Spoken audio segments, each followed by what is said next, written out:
সুপ্রিয় শিক্ষার্থীবৃন্দ, কেমন আছো তোমরা? আশা করি ভালো আছো। অবশ্যই ঘরে আছো এবং নিরাপদে আছো। করোনা নামক কোভিড-19 প্রজাতির ভাইরাসের কারণে আমরা ভীত, আতঙ্কিত এবং সন্ত্রস্ত। এই পরিস্থিতিতে পুরো বিশ্বব্যাপী চরম দুর্যোগের মুখোমুখি আমরা। এই পরিস্থিতিতে কক্ষভিত্তিক ক্লাস নেওয়া সম্ভব হচ্ছে না বলে তোমাদের প্রিয় কলেজ দলিয়া কলেজ কর্তৃপক্ষ কর্তৃক অনলাইন ক্লাসের ব্যবস্থা গ্রহণ করা হয়েছে। সেই সুবাদে আমি তোমাদের সামনে এসে হাজির হয়েছি। আশা করি তোমরা আমার সাথে এই ক্লাসটিতে অংশগ্রহণ করবে। আমার পরিচয়টা দিয়ে নিচ্ছি। আমি কম্পিউটার আকান, department of management, Dolia college, Dhaka. সবাইকে কদম ফুলের শুভেচ্ছা অভিনন্দন।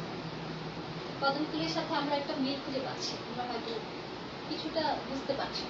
কদম ফুলের সাথে করোনার কোথায় যেন একটা মিল আছে। আমাদের আজকের বিষয় প্রিন্সিপালস অফ ম্যানেজমেন্ট, অর্থাৎ ব্যবস্থাপনার নীতিমালা। আজকের যে টপিকগুলো নিয়ে কথা বলবো সে টপিকগুলো হলো হোয়াট ইজ ম্যানেজমেন্ট, ব্যবস্থাপনা কি, ইটিমোলজি অফ দি ওয়ার্ড ম্যানেজমেন্ট, ব্যবস্থাপনার শব্দের উৎপত্তি, ডেফিনেশন অফ ম্যানেজমেন্ট, ব্যবস্থাপনার সংজ্ঞা, management process, functions of management, management cycle, ব্যবস্থাপনার কাজ, প্রক্রিয়া এবং ব্যবস্থাপনার চক্র। লাস্ট টপিক হচ্ছে পোস্ট ফর্ম। এই টপিকগুলো নিয়ে আমরা আলোচনা করব। আমি একটু বলে দিচ্ছি, এই টপিকগুলো থেকে যারা উপকৃত হবে, তোমাদের অনার্স ফার্স্ট ইয়ারের অ্যাকাউন্টিং এবং ম্যানেজমেন্ট ফ্যাকাল্টির যারা আছো সেই শিক্ষার্থীবৃন্দ, HSC second year second paper management এবং degree pass first year fundamental of management যারা নিয়েছো, মানে তাদের জন্য এই টপিকগুলো খুব গুরুত্বপূর্ণ ভূমিকা পালন করবে। আমাদের প্রথম টপিক ছিল ম্যানেজমেন্ট। ম্যানেজমেন্ট নিয়ে যদি কিছু বলতে চাই, তাহলে ম্যানেজমেন্ট শব্দটি আমাদের জীবনের সাথে জড়িত। ম্যানেজমেন্ট শব্দটি থেকে আমরা একটা ইকুয়েশন পাই, এখানেই আমাদের এই সংজ্ঞাটি লুকায়িত আছে।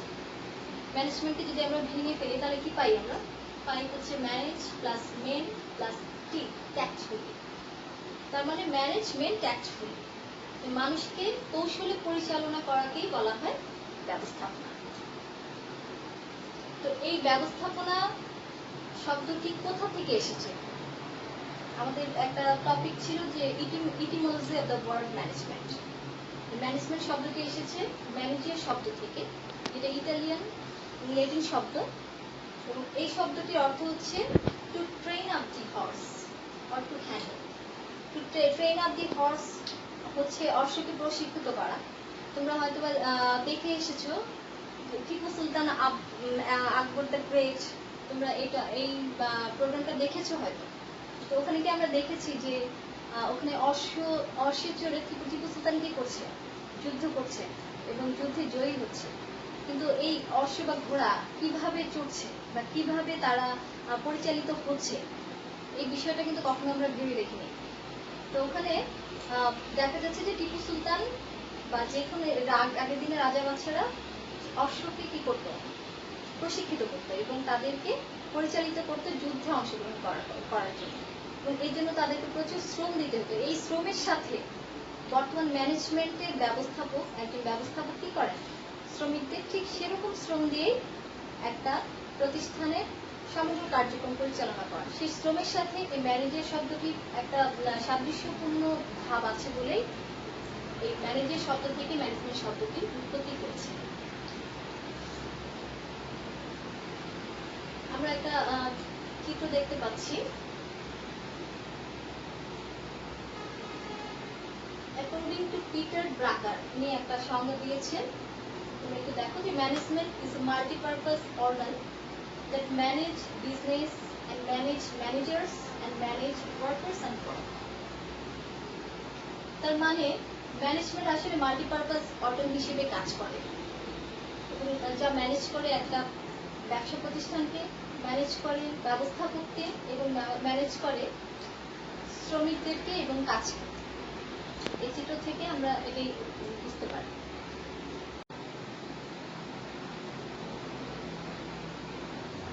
আচ্ছা, সাধারণ অর্থে আমরা এখন ব্যবস্থাপনার সংজ্ঞাটি দেখব, যেটা আমরা খুব পরিচিত। অ্যাকচুয়ালি আমরা যদি কথা বলি, ব্যবস্থাপনার প্রকৃত অর্থে কোনো সংজ্ঞা নেই। তারপরেও আমরা কিছুটা জানার জন্য ছোটবেলা থেকেই হয়তো তোমরা শুনে এসেছো, অনেকেই সেটা বলে, অনেকের মতে সাধারণ অর্থে একটা প্রতিষ্ঠানের পরিকল্পনা থেকে শুরু করে নিয়ন্ত্রণ পর্যন্ত কার্যকরী সমষ্টিকে ব্যবস্থাপনা বলা হয়।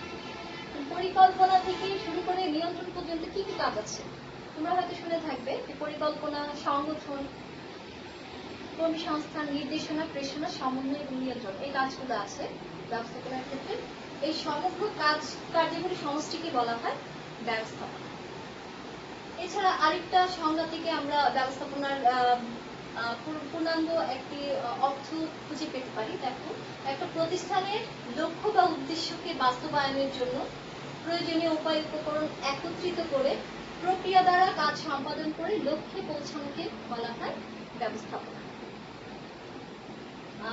তোমাদের যদি মনে হয় যে একটু সময় দরকার, তোমরা একটু লিখে নাও সংজ্ঞাটা।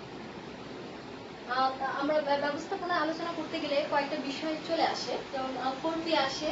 4P সম্পর্কে তোমরা হয়তো শুনে থাকবে। তারপর আমি একটু ডিটেলে যাব না, জাস্ট তোমাদের ইনফর্ম দেওয়ার জন্য আমি 4P টপিকটা এনেছি। 4P তে কি হয়? P for what, productivity, people, profit, public responsibility. এই চারটি বিষয় ব্যবস্থাপনার ক্ষেত্রে গুরুত্বপূর্ণ ভূমিকা পালন করে। এরপরে দেখো, আমরা আরেকটা বিষয় নিয়ে কথা বলবো, টেরি এন্ড ফ্রাঙ্কলিনের 6M। 6M বলার আগে আমি ব্যবস্থাপনার সংজ্ঞা এত কিছু বলছি, তোমরা হয়তো খুব বোর ফিল করছো। তারপরেও এখন একদম সংক্ষেপে একটা কথা বলবো, যে যার মাধ্যমে তোমরা একটা চিত্র দেখে ব্যবস্থাপনার সংজ্ঞাটা বুঝতে পারবে। আমাদের জীবনে কি দরকার? তোমরা ছোটবেলায় পড়েছো এম ইন লাইফ, জীবনের একটা লক্ষ্য থাকা দরকার। জীবনের প্রতিটি ক্ষেত্রে আমাদের একটা লক্ষ্য স্থির করতে হয়। তাই ব্যবস্থাপনার ক্ষেত্রে আমাদের প্রথম কি দরকার? লক্ষ্য ঠিক করতে হবে, অর্থাৎ গোল। এরপরে আমরা আগের সঙ্গে বলেছিলাম কিছুক্ষণ আগে যে বিভিন্ন প্রয়োজনীয় উপায় উপকরণ দরকার, বিভিন্ন রসদ দরকার। সেই রসদগুলো কি? রসদগুলোর মধ্যে আছে ম্যান, মেশিন, মানি, ম্যাটেরিয়াল, মার্কেট, মেথড। ব্যবস্থাপনার ক্ষেত্রে এই উপকরণগুলো দরকার। এই উপকরণ থাকলেই তো হবে না। এই উপকরণগুলো কি করবো? আমরা বিভিন্ন প্রক্রিয়ার মাধ্যমে আমরা এটা প্রসেসিং করব। কিভাবে, কি কি থাকবে? যেমন আমি কিছুক্ষণ আগে বলেছিলাম, তোমাদের দরকার প্ল্যানিং দরকার, অর্গানাইজিং দরকার, স্টাফিং দরকার, directing, motivating, coordinating and controlling. অর্থাৎ আমি যে 7টি কাজ বলেছিলাম, পরিকল্পনা, সংগঠন, কর্মী সংস্থান, নির্দেশনা, প্রেষণা, সমন্বয় এবং নিয়ন্ত্রণ। এবং প্রক্রিয়ার মাধ্যমে আমরা কি করব? লক্ষ্যে পৌঁছাবো। এই প্রক্রিয়ার মাধ্যমে কি করবো? গোল অ্যাচিভ করবো। তাহলে সেই সংজ্ঞার সাথে কি আমার মিল খুঁজে পাওয়া যাচ্ছে চিত্রে?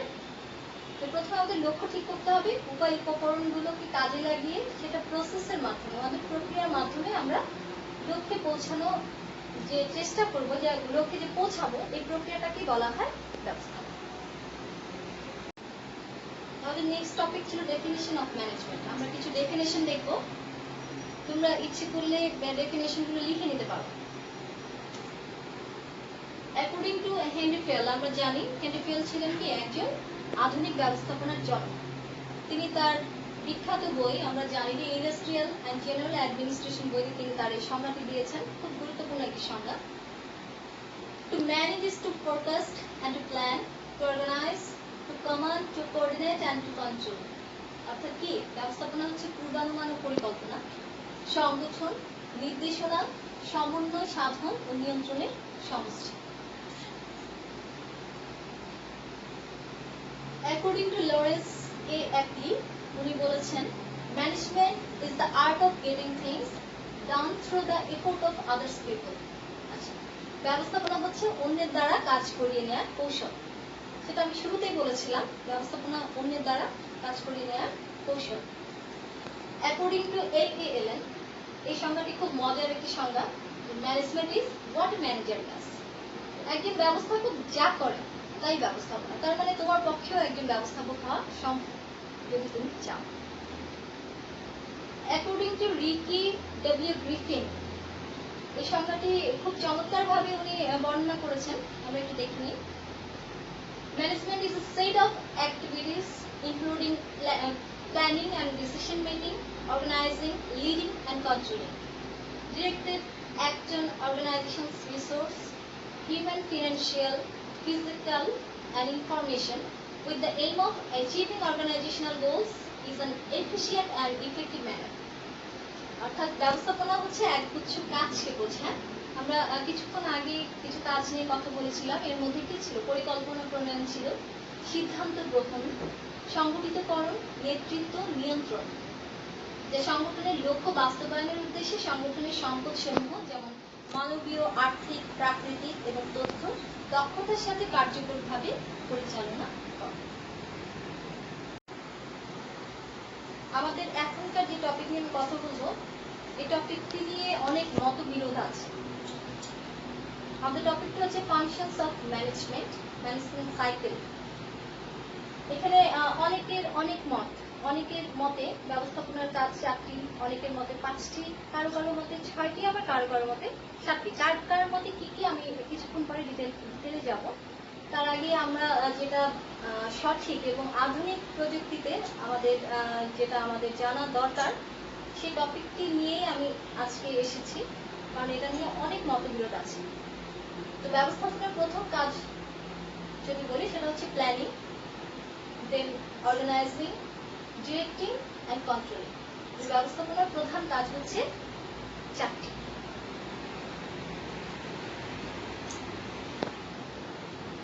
আমরা দেখতে পাচ্ছি যে ব্যবস্থাপনার কার্যাবলী প্রধান এবং মৌলিক কাজ হচ্ছে 4টি: পরিকল্পনা, সংগঠন, নির্দেশনা এবং নিয়ন্ত্রণ।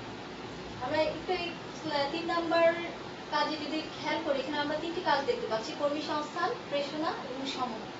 অনেকের মতে ব্যবস্থাপনার কাজ 7টি, এটা অনেকে গুলিয়ে ফেলেন। আসলে ব্যবস্থাপনার মোট প্রধান কাজ হচ্ছে 4টি এবং নির্দেশনার কাজ হচ্ছে 3টি। তো প্রথম কাজ আমরা যদি যাই, পরিকল্পনা। পরিকল্পনা কি?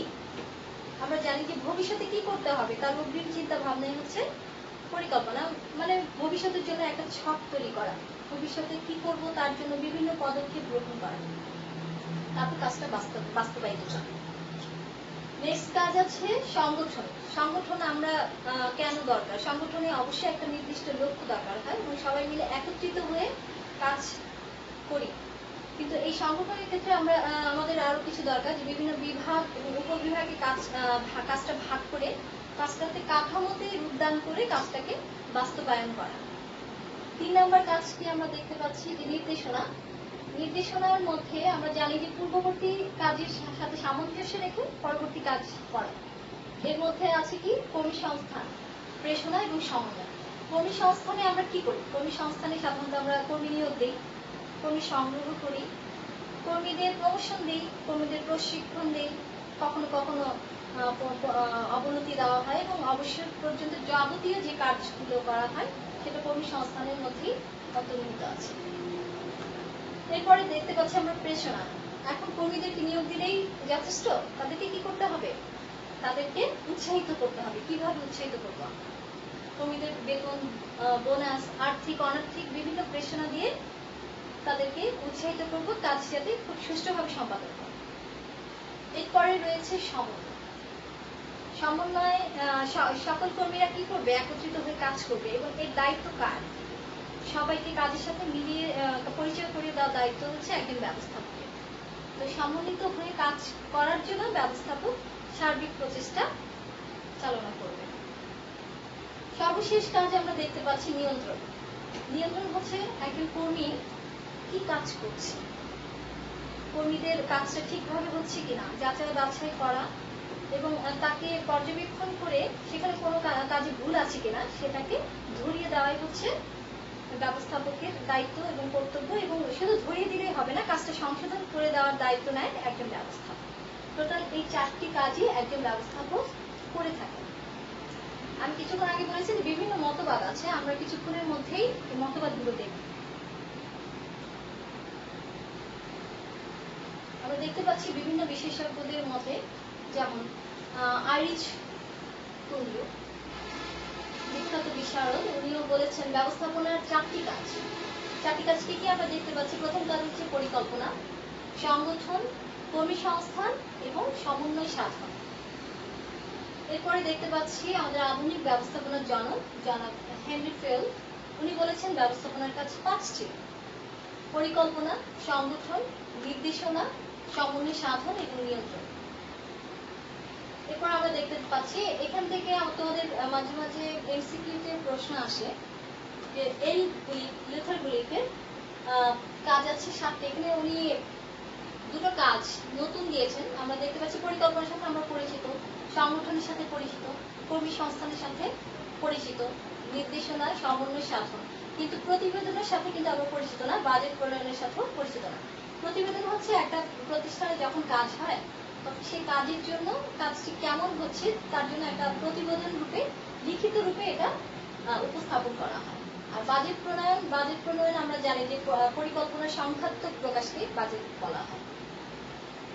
আচ্ছা, এই লুথার-গুলিকের সংজ্ঞাটাকে আমরা পোস্ট কর্ভ হিসেবে চিনি। পোস্ট কর্ভটা নিয়ে তোমাদের অনেক প্রশ্ন আসে যে পোস্ট কর্ভ কি, পোস্ট কর্ভ দিয়ে কি হয়, পি ফর হোয়াট। পোস্ট কর্ভে আমরা দেখতে পাচ্ছি P for planning, O for organizing, S for staffing, D for directing, CO মানে কোঅর্ডিনেটিং, আর reporting, and B for budgeting.